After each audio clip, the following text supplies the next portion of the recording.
Hey, ladies and gentlemen, this is Carmine Sabia for Explain America, and what if I told you that the head of the Department of Justice is violating a law that he's jailing someone else for? Before we get started, please make sure you like, comment, share, and subscribe. Those little things really help us out, and they help our channel continue to grow. Now, you guys probably know by now that Steve Bannon is going to jail, going to prison, for violating a congressional subpoena. Peter Navarro already went to jail, went to prison for violating a congressional subpoena. Apparently, suddenly, we take congressional subpoenas very seriously. I mean, several members of the Obama administration routinely ignored congressional subpoenas and nothing ever happened to them. But now suddenly, with a Democrat in the Justice Department, we take them very seriously. That is, until they apply to the people at the top of the Justice Department.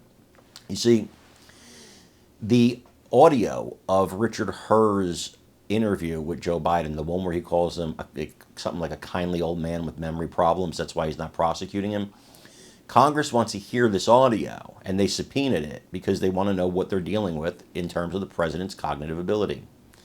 Merrick Garland asked President, or pushed President Biden apparently, to claim executive privilege over it, and now they are subpoenaing it from the Department of Justice. Merrick Garland has defied the subpoena and said he will continue to defy the subpoena. And then he mentions in Congress why he's defying the subpoena. So he's committing the same crime he's putting Steve Bannon in prison for. And he's bragging about it. Let's take a look. Which the transcripts that you already have were created. Releasing the audio would chill cooperation with the department in future investigations. And it could influence witnesses' answers if they thought the audio of their law enforcement interviews would be broadcast to Congress and the public. Now, in response, certain members of this committee and the Oversight Committee are seeking contempt as a means of obtaining, for no legitimate purpose, sensitive law enforcement information that could harm the integrity of future investigations. This effort is only the most recent in a long line of attacks on the Justice Department's work. It comes alongside threats to defund particular department investigations, most recently the special counsel's prosecution of the former president.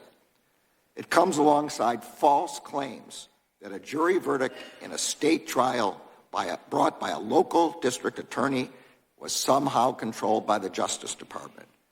That conspiracy theory is an attack on the judicial process itself.